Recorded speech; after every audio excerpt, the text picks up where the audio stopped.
Hello అందరికీ welcome back to my channel. ఈరోజు నేను తక్కువ క్లాత్ ఇలా చేస్తాను. చిన్న బౌ దాన్ని తయారు చేశాను. ఎలా తయారు చేస్తానో చూపిస్తాను, చూసేయండి.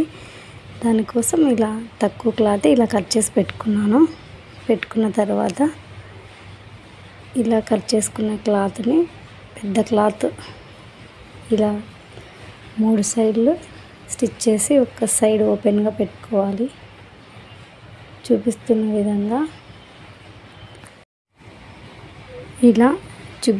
విధంగా స్టిచ్ చేసుకోవాలి. డబుల్ స్టిచ్ వేసుకోవాలి. ఇప్పుడు వేసుకున్నాం కదా, అలాగా డబుల్ స్టిచ్ చేసుకున్నాక ఇలా 3 సైడ్లు వేసిన కుట్లకి ఇలా కట్ చేసుకోవాలి. కట్ చేసుకొని ఉల్టా తిప్పేసుకోవాలి.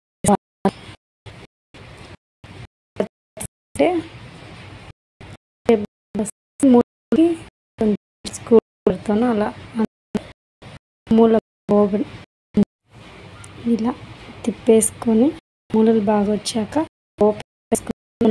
క్లాత్ని ఇలా లోపలికి చూపించిన విధంగా మడత వేసుకొని పైన స్టిచ్ చేసుకోవాలి. స్టిచ్ చేసుకున్నాక ఇలా మధ్యలోకి చూపిస్తున్న విధంగా చాకుతో గుర్తులు పెట్టుకోవాలి. అలా గుర్తులు పెట్టుకుంటే మధ్యలోనే కరెక్ట్ వస్తుంది. మనం పెట్టుకునే బౌకి ఇలా క్లాత్ హోల్డ్ చేసి చిన్న కుట్టేసుకోవాలి. థ్రెడ్స్ ఇలా కుట్టిన తర్వాత ఇందాక కట్ చేసి ఇలా మర్చుకొని ఇంకో క్లాత్ ఇలా మర్చుకొని తర్వాత అటాచ్ చేసుకోవాలి. థ్రెడ్స్కి డోరీ వేసుకుంటాం కదా బ్లౌజ్కి, అలా స్టిచ్ చేశాక తిప్పేసుకుంటే ఇలా వస్తుంది. 2 సైడ్ ఇలా తీసుకోవాలి. మనకి ఎంత జంపు కాల్లో అంత జంపు థ్రెడ్ తీసుకొని ఇలా స్టిచ్ చేసుకుంటే ఇలా వస్తాయి 2 సైడ్లు.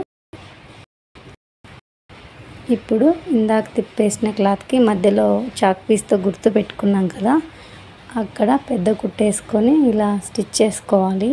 మిషన్తో దారం కొద్దిగా ఎక్కువ వదిలేయాలి. ఇక్కడ ఇస్తున్న దానికంటే కొంచెం ఎక్కువ వదిలేయాలి. అలా చిన్న ఒక థ్రెడ్ ఓపెన్ చేసి వచ్చేస్తుంది. స్టిచ్ చేయకోకుండా ఇలా దారాలు లాగితే స్టిచ్ చేయకుండా బాగా వచ్చేస్తుంది. అలా మొత్తం వేసిన దారాలని రౌండ్ తిప్పేసుకోవాలి. నీట్గా రౌండ్ వేసుకొని ఆ దారాలని అలా ముడేసేసుకోవాలి. వేసుకుంటే కొద్దిగా బౌ షేప్ మాదిరి వచ్చేస్తుంది. మొన్న ఫ్రాక్ కుట్టాను, క్లాత్ కొద్దిగా మిగిలింది. ఆ కొద్దిగా మిగిలిన క్లాత్తోనే ఇలా డిజైన్ చేశాను. బాగుంటుంది. ఫ్రాక్ ఎక్కడైనా పెట్టుకున్నా బాగుంటుందని, షోల్డర్ కాడ, నడుము కాడ పెట్టుకున్న, మెడ కాడ పెట్టుకున్న చాలా అందంగా ఉంటుంది. ఇలా తిప్పేసుకునే దాన్ని ఇందాక తయారు చేసి పెట్టిన బౌని చూపిస్తున్న విధంగా థ్రెడ్స్ ఇలా అనేసుకొని ఇలా మలికేసుకొని ఇలా వేసుకున్న తర్వాత ఇలా లాగేసుకోవాలి. ఆ మలికేసే ముందరనే థ్రెడ్స్ ఒకటి పైకి ఒకటి కిందికి పెట్టుకోవాలి. సమానంగా లేకుండా ఒకటి కిందికి ఒకటి పైకి వచ్చి చాలా బాగుంటుంది. తర్వాత మనకి ఇలా అవసరమైతే ఇలా ఒక ముడి వేసుకోవాలి. ఎక్కడికి కదలకుండా అలాగే ఉంటుంది. అంతే, ఎంతో అందమైన బౌ తయారైపోతుంది. అండి మరిన్ని వీడియోస్ కోసం మై ఛానల్ని సబ్స్క్రైబ్ చేయండి, లైక్ చేయండి, షేర్ చేయండి ఫ్రెండ్స్. ఇది ఫ్రాక్ పెట్టి కూడా చూపిస్తాను ఎలా ఉంటుందో. ఇలా పిన్ను తీసుకొని అలా కుట్టేసుకుంటే ఫ్రాక్ ఎక్కడైనా పెట్టేసుకోవచ్చు. అంతే, చూసారా? షోల్డర్ కాడ పెట్టేశాను. లుక్ ఎలా కొంచెం చేంజ్ అయిపోతుంది. ప్లెయిన్గా ఉండేది కొద్దిగా డిఫరెంట్గా అనిపిస్తుంది. ఇప్పుడు మెడ కాడ ఫ్రంట్ ముందర పెట్టాను. ఇప్పుడు ఒక లుక్ కనిపిస్తుంది.